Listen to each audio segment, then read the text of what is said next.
often? Like people trying to come and touch you and shoes specifically? Yeah, someone just touched my hair the other day. Someone touched your hair? Yeah, I don't know, can I touch your hair? Oh yeah, she was just as I was like, wait. But there was someone else before too. Yeah, anyway. Weird. Well, whatever works. Yeah. Okay, we'll get into it. So, as design director of Nike Basketball, I'm interested to know what are your present-day challenges of continuously coming up with designs and innovations for today's elite athletes. Yeah. And of course, present-day basketball in general. You know, my challenge really is, I think Nike, we really lead the charge in basketball with innovation and creating the best product on the court. So for us, we're really looking at ourselves to raise the game and just create better products. And so for us, it's always just looking to how to really provide a benefit to the athlete. The way I push our guys is, let's think about how do we make something better first, not just the technology, like let's not think about a gadget, like let's think about the benefit, and so I think that's where new things come around versus like, oh, we just need a little widget, another gadget, and it starts from the insights of the athletes. When you work with the best athletes, a lot of times, whether it's through observation, whether with your eyes or with a computer, or in the lab, or just talking to them, you're gonna get some really amazing things and continue to push stuff. Like you mentioned the 8 Elite earlier, that was a conversation that KD and I had, and about wanting to try something different. And when I looked at him, the way he was wearing his on-court outfit, it was tights, socks, and a shoe, and we just thought like, hey, he's kind of a hybrid on the court, the way he plays and breaks all boundaries of positions. What if we created almost a hybrid product? Like, could you call it a tight? Could you call it a shoe? But it's all one, So it seamlessly integrates compression tight with sock and a shoe together in one, so that you really don't know where one thing begins and another ends, So stuff like that, like, we'll try some fun stuff like that, Very cool. I like that you keep it fun as well. Yeah, we designed shoes for a really fun game, and yes, it's serious because people's health are involved, right? You don't want to injure anyone. There's that obligation we have to the athletes to make sure that they maintain their health and their longevity of their career, but it's a fun game. So, I think that's why our products have to feel fun as well. Okay, so you were talking a little bit about what motivates the creation of the shoe, because it's based on the athlete and their needs specifically.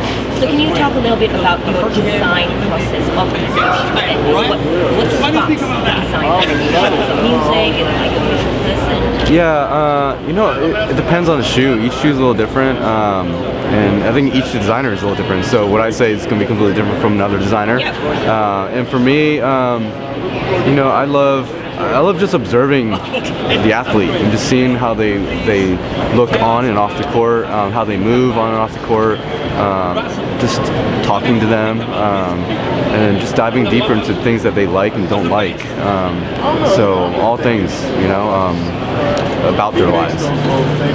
And then for me, there's always products in the world of design that inspire me. I guess the art world, photography, nature. Nature is a great source of inspiration always, So yeah, it depends. It really depends on different things. Yeah. Okay. Now going back to KD, I know you touched on that a little bit too.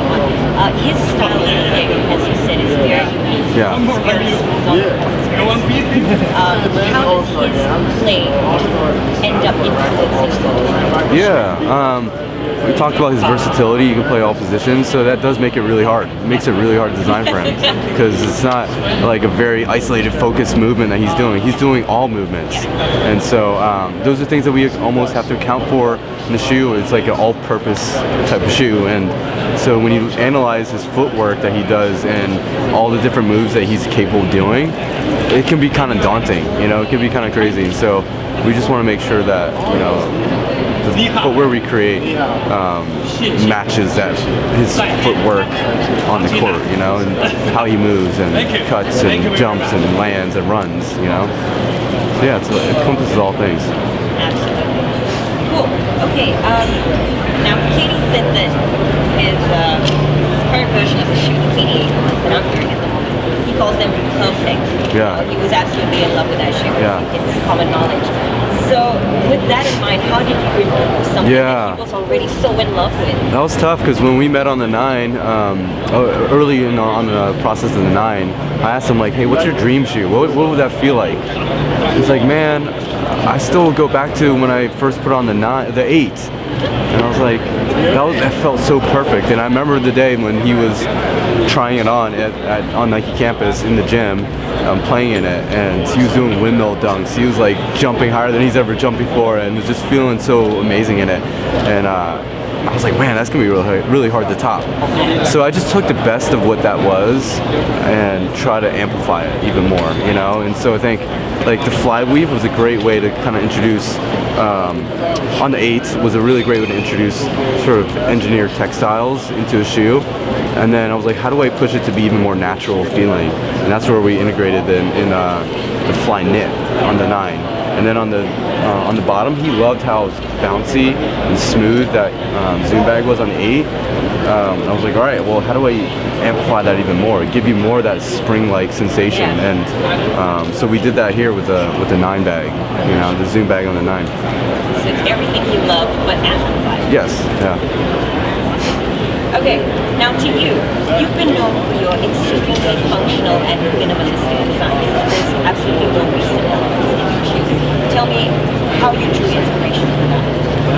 I guess like for me, that's something that I've really loved in Nike product in general. Like that's something that I love in my own product. Like if I'm going out for a run, I run in the Free 3.0, which is the most minimal shoe and stuff like that. So like when I'm not a great basketball player, but I like to play.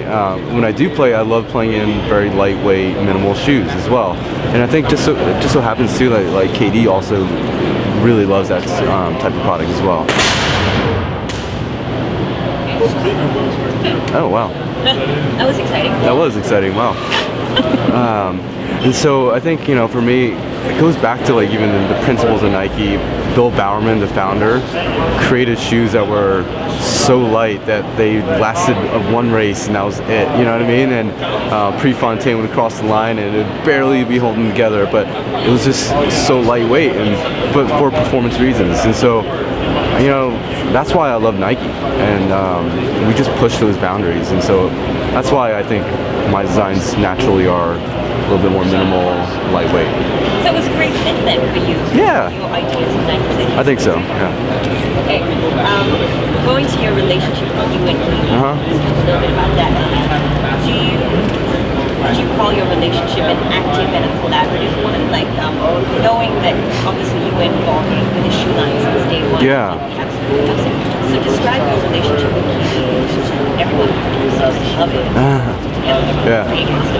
Yeah, he's great, man. He's such a pleasure to work with. Over the years, we've gotten a lot closer, just like any friends do, right? Like the more time you spend with someone, the more you get to know them, the more experience you have together.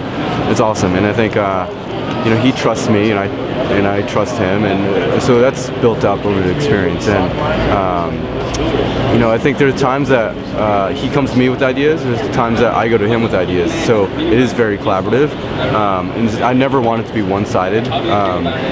But there's always naturally gonna be times where, like, I'm always just gonna be thinking about design, right? He's always gonna be thinking about basketball, and so that's where we meet in the middle, where there are times that he can't think about design because he's thinking about winning a championship, you know. And so that's where I have to come to the table with something and to start a conversation with him, you know. And so along the way with each shoe, you know, he sees every colorway. He tries it on early. He tried this one, the 9, on last year, an early prototype of it, and was able to give us his feedback on performance and how it looked and whatever. So yeah, it's super collaborative and fun. Wonderful. Okay, so you're now 9 shoes in. 9 shoes in, yeah.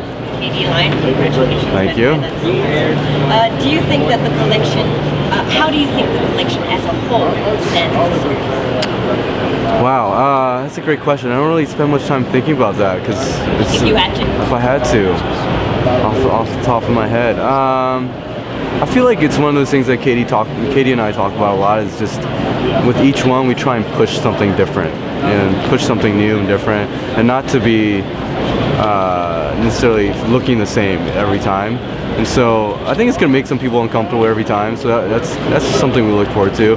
And I think so that I think from innovation and even a style standpoint, we've looked to kind of push every time. So that's good.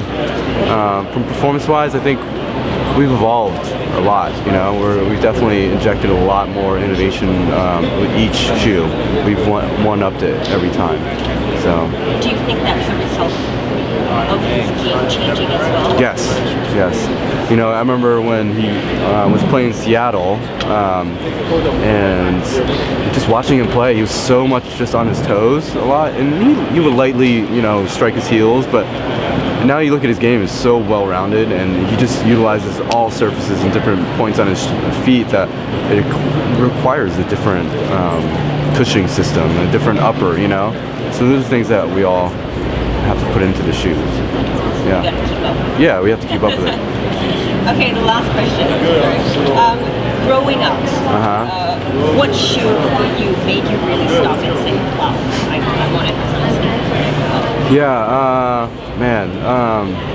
I think growing up,